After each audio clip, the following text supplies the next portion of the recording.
Want to make a podcast? Spotify's got a platform that lets you make one super easily, then distribute it everywhere and even earn money, all in one place for free. It's called Spotify for Podcasters, and here's how it works. Spotify for Podcasters lets you record and edit podcasts right from your phone or computer, so no matter what your setup is like, you can start creating today. Then you can distribute your podcast to Spotify and everywhere else podcasts are heard. Video podcasts are also available on Spotify. With Spotify for Podcasters, you can even earn money in a variety of ways, including ads and podcast subscriptions. And best of all, it's totally free with no catch. Spotify for Podcasters has made our podcasting process so much easier and even has options like Q&As and polls so we can engage with listeners. I highly recommend you give it a try. Download the Spotify for Podcasters app or go to www.spotify.com/podcasters to get started. The following contains descriptions of physical violence, sexual violence, and graphic descriptions of autopsies.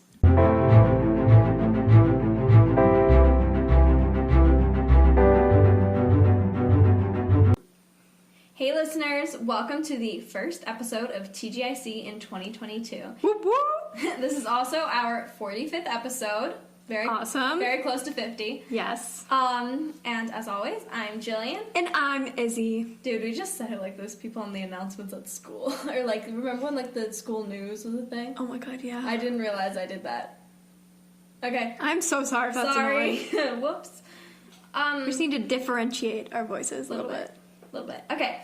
So, first of all, Happy New Year. And second of all, we are so excited to be kicking off the year with this episode.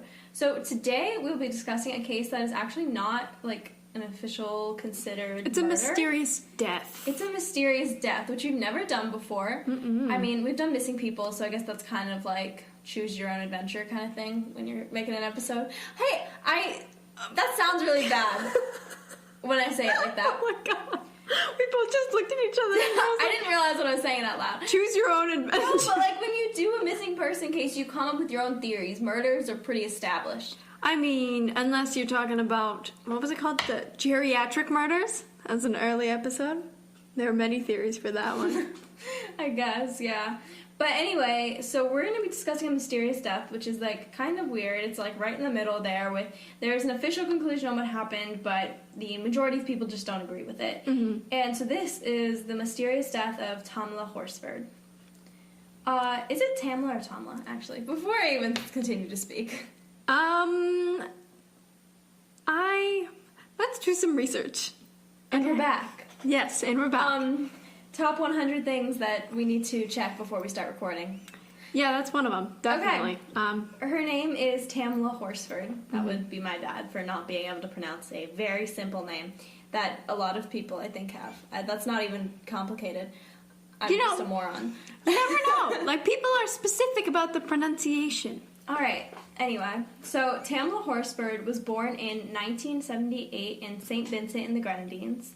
And she moved to the Bronx in New York in 1989 when she was 11 years old.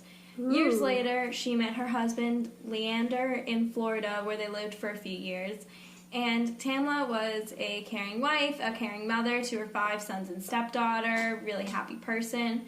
Her stepdaughter was older, and so she didn't live with them, but Tamla was mother in the house to her 5 sons, and I think the youngest was like 4 at the time of her death. So yeah, he was. She had some pretty young kids. Just like having 6 children. That's like, you gotta be super mom right there. Yeah. And we know she was. So the family moved to Cumming, Georgia in 2013 for Leander's work, which has got to be an interesting move. We'll talk a little bit more about Cumming, Georgia in a minute, but it's not exactly the most pleasant-looking place to live. It's not the most pleasant. It's literally called Cumming. People, okay, I'm sorry. Like, I just... It speaks for itself. Yeah, it does. She was described as the life of the party and someone who really liked to laugh, dance, and have fun. And that was all quoted from, like, this Rolling Stones article about her where she was just described as this super, like, joyful, like, creative, happy, humorous person.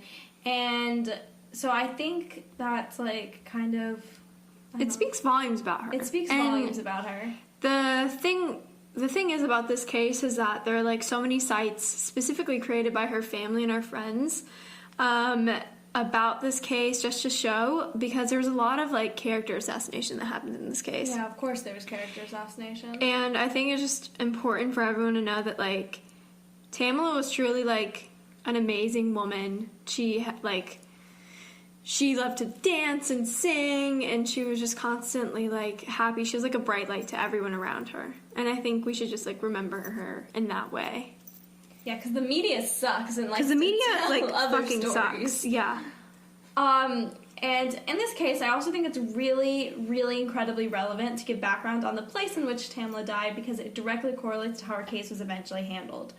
Cumming, Georgia is a suburban area located in Forsyth County, which is about 40 miles northeast of Atlanta. It's a lot longer than 40 minutes. Yeah. The only time I've ever been near Cumming, Georgia is, like, trying to get up to Lake Lanier, which I probably didn't need to go to anyway. Yeah, exactly. Lake Lanier, also sus. You know, Georgia as a whole is just, like, the butthole of America. It's a real shithole, except for Atlanta. Like, love Atlanta. Hate Georgia. we love Atlanta, but Georgia, Lake Lanier, all those freaking cities Lake Lanier underneath there. is like a sewage, but, like, people swim in it. Yeah, and it's not even meant to be swam in. Like, it's literally a man-made lake. Like, There's, like, a water park there. No. Most redneck thing I've ever seen. Like, no. Georgia, I think just the fact that, like, half of our counties are widely known, like Marietta, Cumming, Forsyth County, I think it speaks volumes about what we are like as a Well, they're all known state. for being racist motherfuckers. Yeah, they're all known for being, like, It's not like, racist rednecks. And, you know, Jillian and I, we can talk about this because we're both from Georgia. I'm so embarrassed to be from here. I am so sorry. This place is interesting. Anyway, Georgia, not the most pleasant. No. Anyway, Cumming's a representative of the less pleasant places in Georgia. It has a primarily white population.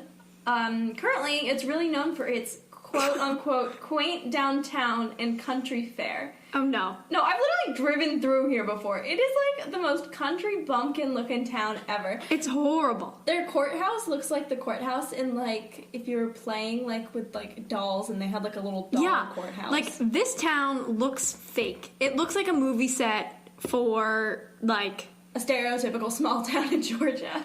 Yeah, it's like Gilmore Girls if Gilmore Girls was racist and boring. And bumpkin-y. Bumpkin-y. That's a word now.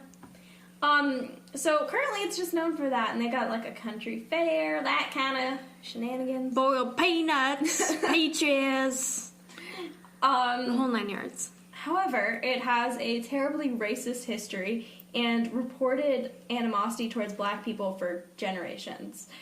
In 1912, there were 2 incidents of black men being blamed, not convicted, not investigated, just straight up blamed, which probably means that it wasn't even true in the first place. Exactly. Just being blamed. They were being blamed for white crimes against white women, which resulted in mobs of white people driving out the entire black population, which was over 1,000 people at that time. Oh my god. They quite literally drove them out of the city. And for many decades, the population was only made up of white people. And this is just, like, shocking to me. I literally saw a statistic that as recent as 1990, there were only 14 black people living in Cumming. The rest of the people were white. Oh my god. There is no racial diversity. And Cumming isn't a small place. Yeah, it's... May I mention? Like, it's one of the bigger country bumpkin cities. Oh, Jesus. Yeah.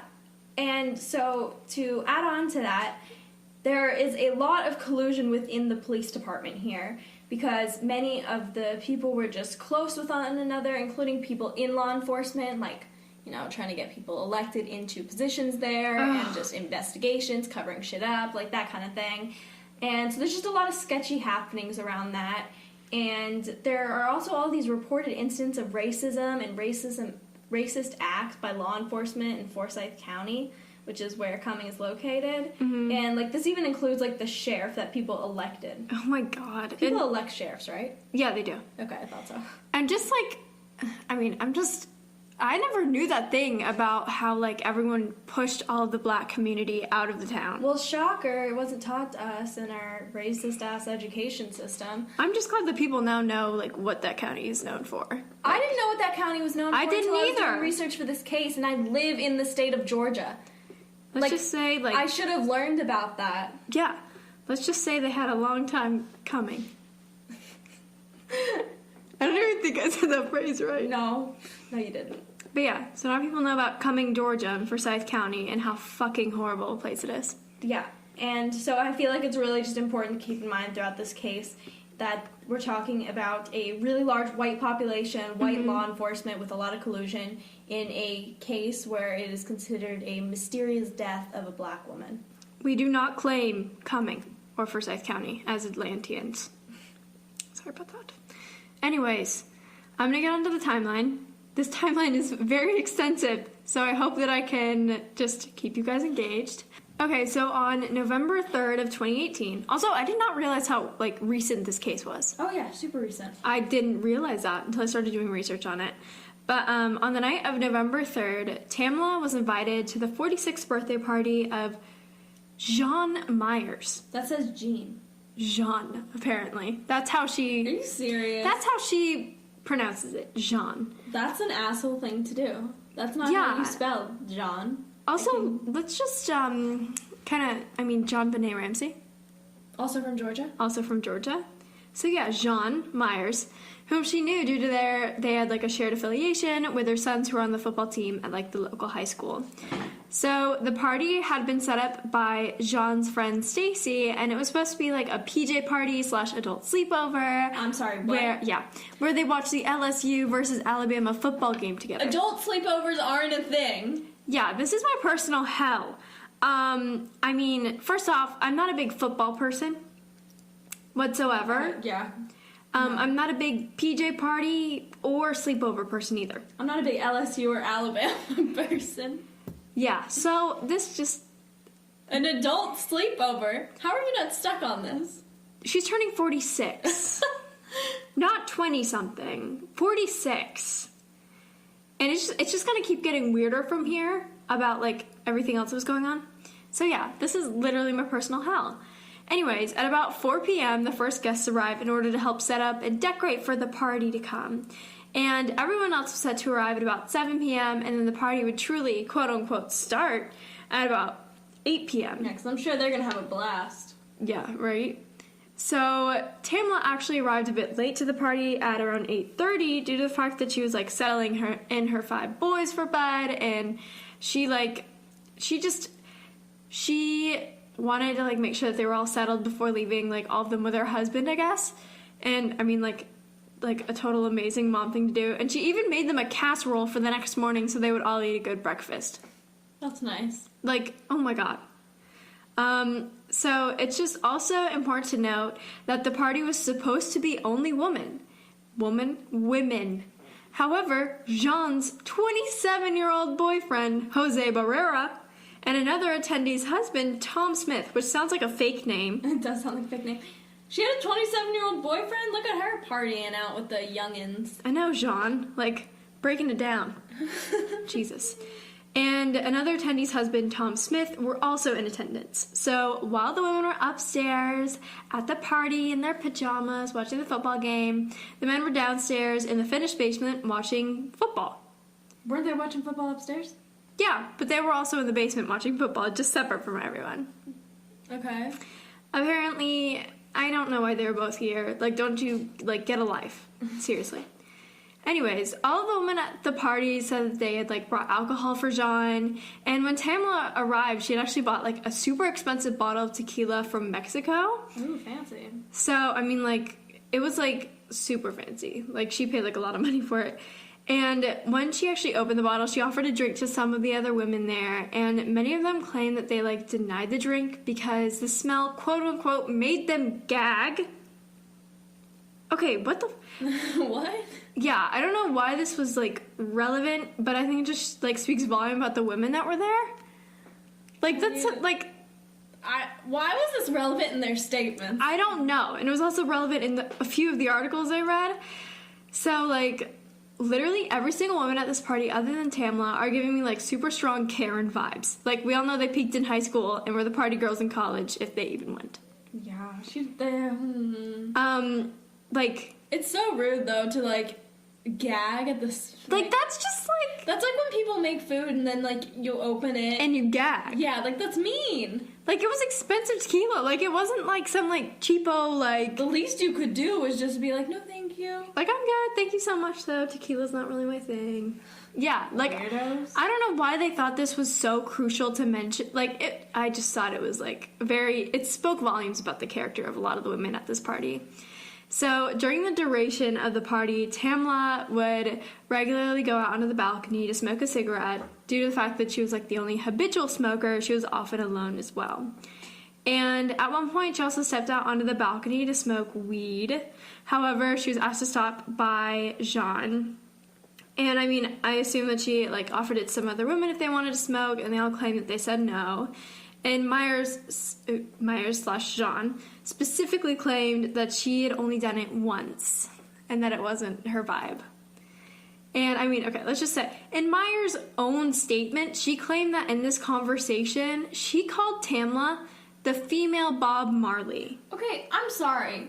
Why are you... Okay, first of all, these women just seem to be doing a lot of offhanded things to their friend. But why even mention it in their statement? I just don't... Like, was this like a filler piece? Like, it's so stupid to me. Like, you sound like a terrible friend, so thanks for letting the cops know.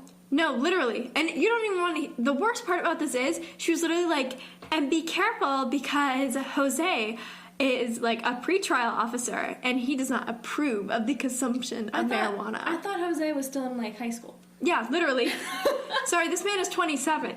I just like this. Like, why are they all taking the time to mention this and just like it makes them look worse?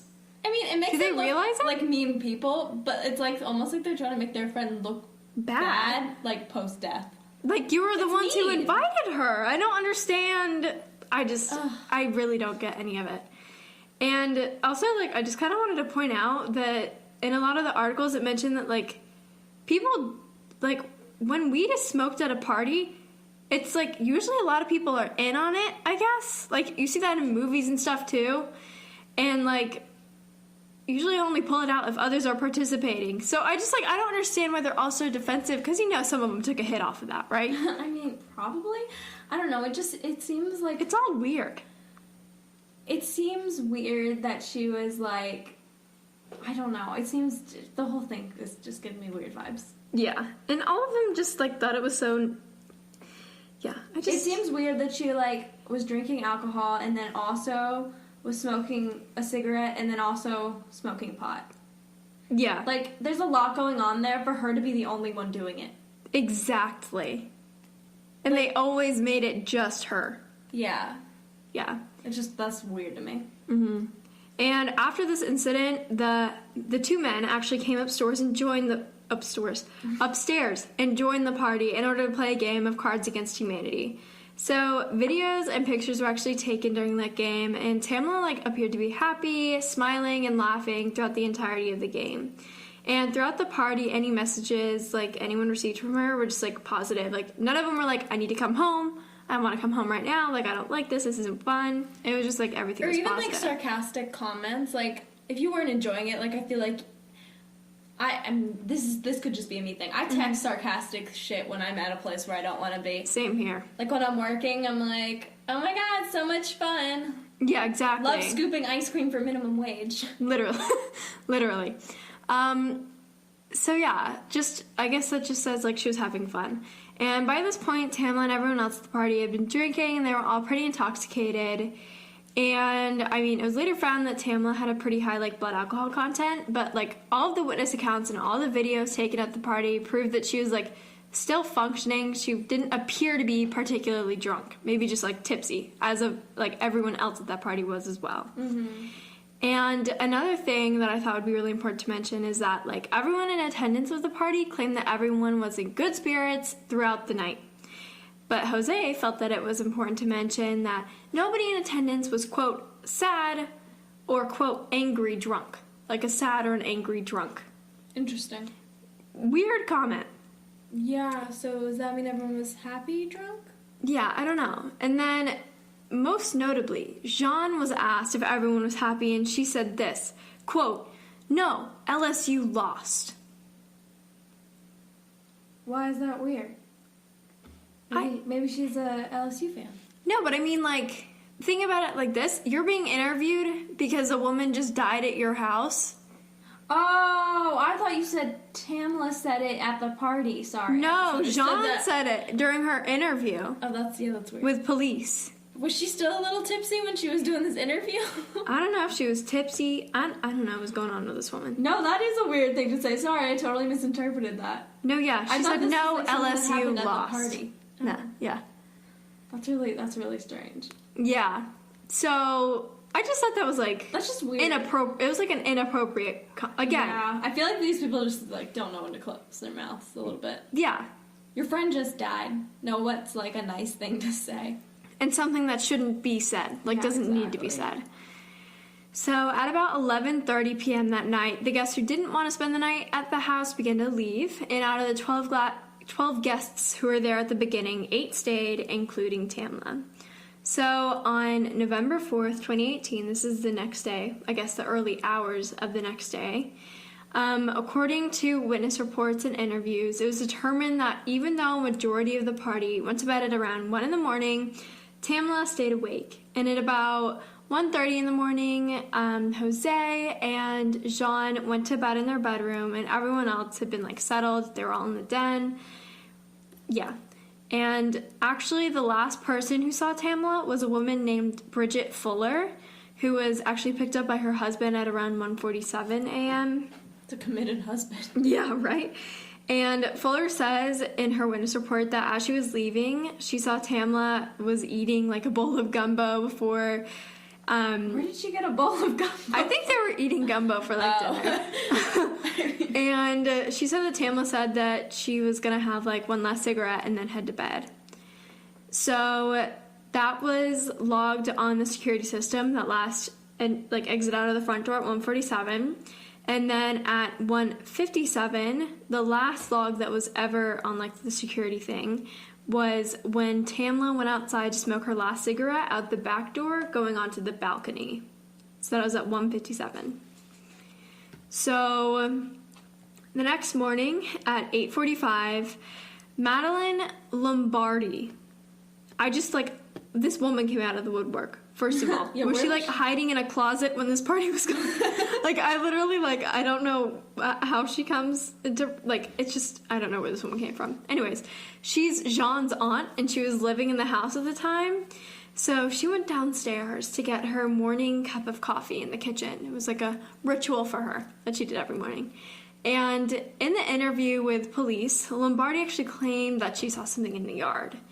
And out the window, she saw a figure on the ground in like a white dog print onesie, which was actually the exact onesie that Tamla was wearing the night before. And she saw Tamla lying motionless on the ground, and she did not go outside and yell, see if she was okay. She did not yell for help. She didn't run upstairs to go get her niece from her bedroom. She sat on the ground and said a prayer. You know what? I think we could just chalk this one up to old people being fucking weird. Yeah. Yeah. I don't like... That's not incriminating in any way, but like... What? Old people? Really? Come on. Like, seriously. Mrs. Lombardi. Not the time. Not the time. Do Not it the later. time. Do it later once you've told someone what you've seen. Jesus. Weirdo. So then she calmly went upstairs to tell her niece what she had seen, and when her niece opened the door, she actually asked to talk to Jose first. Probably because he was law enforcement. Yeah. But, like, still kind of weird.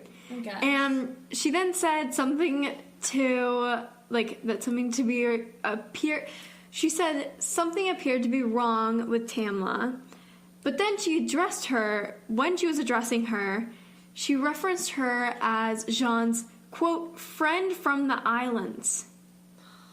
What the fuck? That's like it's a racist thing that old people used to say. Like, clump all the Caribbean islands together and refer to, like... But also, she moved here when she was, like... 11. Yeah. I just, like, I don't... She wasn't... Yeah. Anyways, then Jose, Madeline, and Jean went to go see what was going on. And when they went into the backyard, they made a call to police, and that was made just before 9 in the morning. And on the 911 call, both Barrera and Myers were speaking, Jean and Jose. And Jose first says, quote, "She's not moving one bit. She's not breathing. She's completely face down in the yard. She is stiff." And apparently he knew this by, like, touching her back. I'm sorry.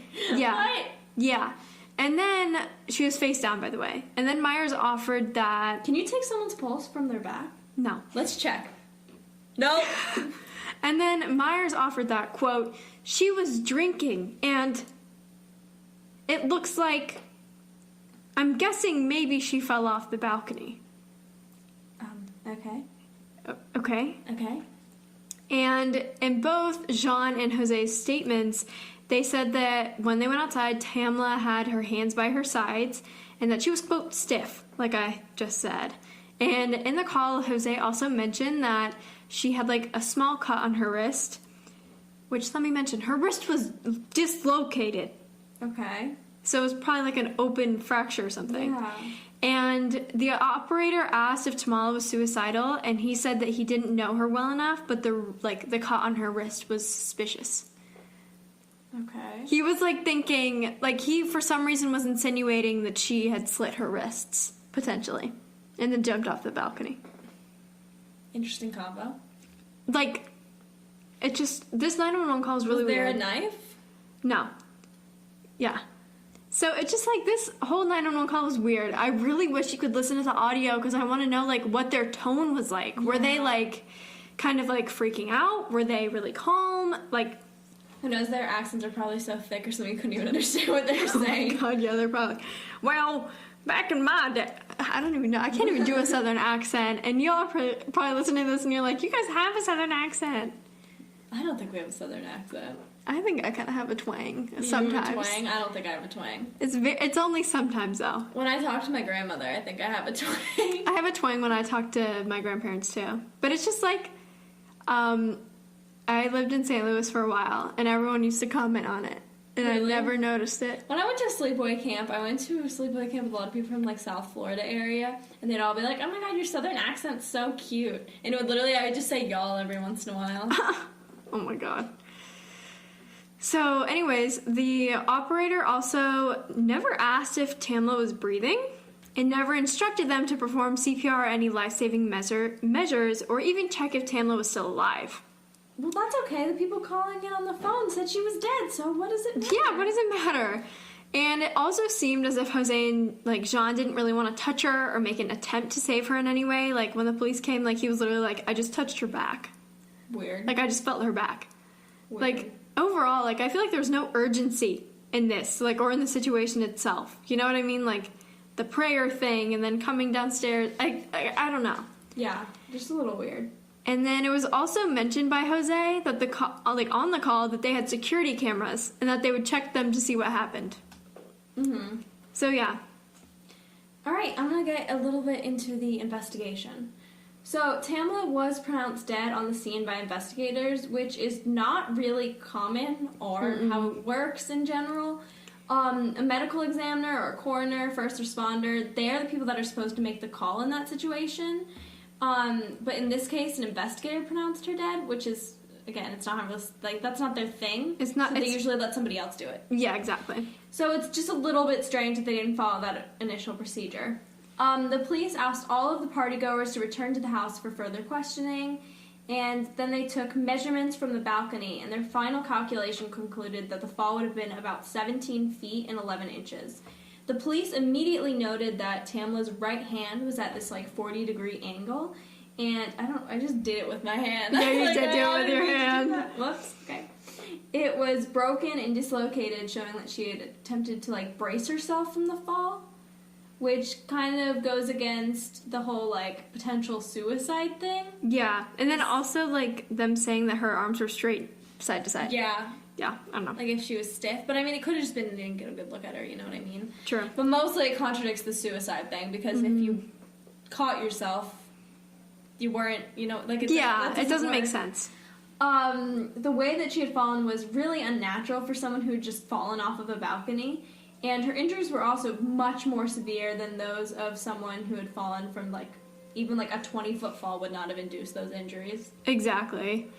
Tamla was then sent to autopsy. The autopsy showed that she had severe injuries of the head, neck, and torso, a superficial abrasion on her forehead, above her left eye, the bridge of her nose, her right temple, and chin. Jesus. So I guess if she had fallen, she had injured all of the head, neck, and torso, and then also, like, scraped her face. She had a fractured vertebrae. A laceration was present on her heart. I don't understand how Something would have had to, like, puncture her. Oh. The toxicology report showed that she had a blood alcohol level of 0.24, which is really high. I think that's, like, almost, like, the legal limit to drive is, 0.1, I think. Yeah. And then traces of THC and Xanax were also in her system. But that's not, THC is not weird. They knew she was smoking weed. Xanax, I mean, people take that for anxiety and stuff. Yeah, it's like a prescription drug. The amount of alcohol in her system is usually the amount where people are, like, passing out, vomiting, and having, like, severe impairment. And paired with the Xanax, it could have just made this impairment much worse. But it's kind of weird because she was acting really coherent before her death. Like, exactly. People have seen videos of her, and she's not She's, acting like, strange. fine. And all of her friends even said she was not acting strange. Like, the ones who thought she fell off the balcony. Yeah. So, like, you know, it just doesn't really... add up. Yeah. Through 10 police interviews of the people in attendance of the party, it was determined that everyone was in pretty good spirits, other than, you know, the LSU lost. And Tamla was happy and truly just being, like, the life of the party, like people had described her as before. Like, really, the only animosity reported from the party was the LSU-Alabama rivalry. Yeah, Jesus. The case was open for 4 months until it was ruled by the FSCO. What is that? Forsyth County Sheriff's Department? Yeah. Sheriff's Office? Yeah. Something like that. And medical examiner that her death was an accident. And paired with her blood alcohol level and in combination with marijuana use and the security system footage, I guess. Or it was like the door thing. Yeah. The fact that she'd, you know, gone outside. Yeah. They'd ruled her death as an accident. Which is just, I feel like it's just not enough. It's not enough at all. It's like, it's kind of circumstantial to some extent. It's just like I just feel like it wasn't looked at enough. Yeah. Like, basically they're saying because she went outside and was drunk, that she died. Yeah. Which doesn't... It just doesn't compute for me. So this is the police's, like, full kind of idiotic theory. This is how they concluded that this was an accident.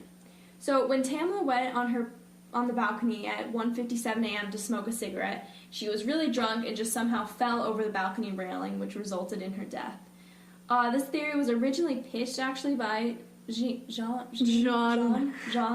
I can't say that. Jean Myers, when she called the police, like, she was like, oh, maybe she fell over the balcony. And I think police really just took that one and went with it. It's honestly just really unlikely, and even people there, like, agree. And despite her high blood alcohol, she was not even behaving like she was drunk, and, like, especially not even to the point where she could have just fallen over a balcony railing. Exactly. I don't know. Like, I feel like it's a little complicated to fall over a balcony railing. You'd have to be totally drunk, and It's 4 feet tall. Yeah. And while she was reportedly pretty drunk by, like, toxicology, she wasn't behaving so. Yeah.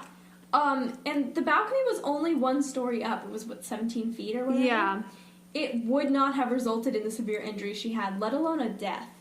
Exactly. She also had multiple blunt force injuries. Like, someone had hit her multiple times on the head, neck, and torso.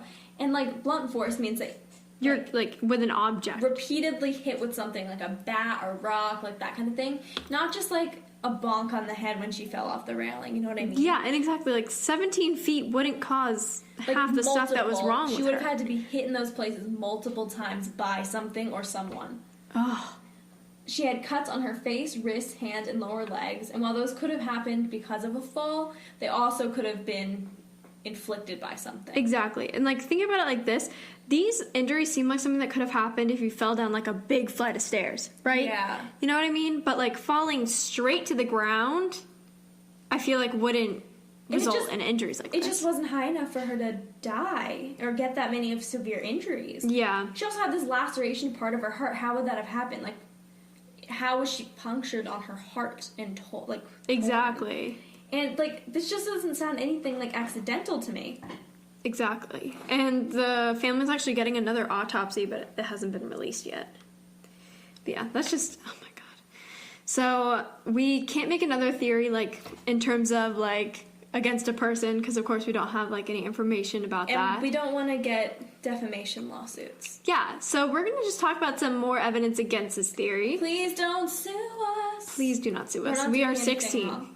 Literally. We're really not doing anything wrong. No. We're being so careful. Please don't sue us. So, first off, every witness claimed that Tamla had been totally collected and it was not apparent that she was, like, nearly as drunk as she was. And by all means, she was, like, totally lucid and happy. Like, she wasn't vomiting, stumbling, passing out, etc. And in other words, she was not intoxicated enough to drunkenly stumble off a balcony when she was talking to another partygoer and eating 10 minutes before, right? And her injuries seemed to be, like, much too intense for a not even 20-foot tall fall. And many point to her final resting position and the lacerations to her arms and legs as evidence of this. Like, were they potentially defensive wounds? Like, it's possible. Yeah. And the way that Jose and Jean handled the situation was weird in general. Their reactions were kind of not really empathetic or, like, emotional or genuine. It was just weird. And also, the footage mentioned in the call, never been recovered. Ever. Yeah. And I think that's mainly an issue with the police. Here's the thing, too, actually. I saw a screenshot of, like, the notification. Did you see, like, the notifications for when the doors and stuff were open? Yeah.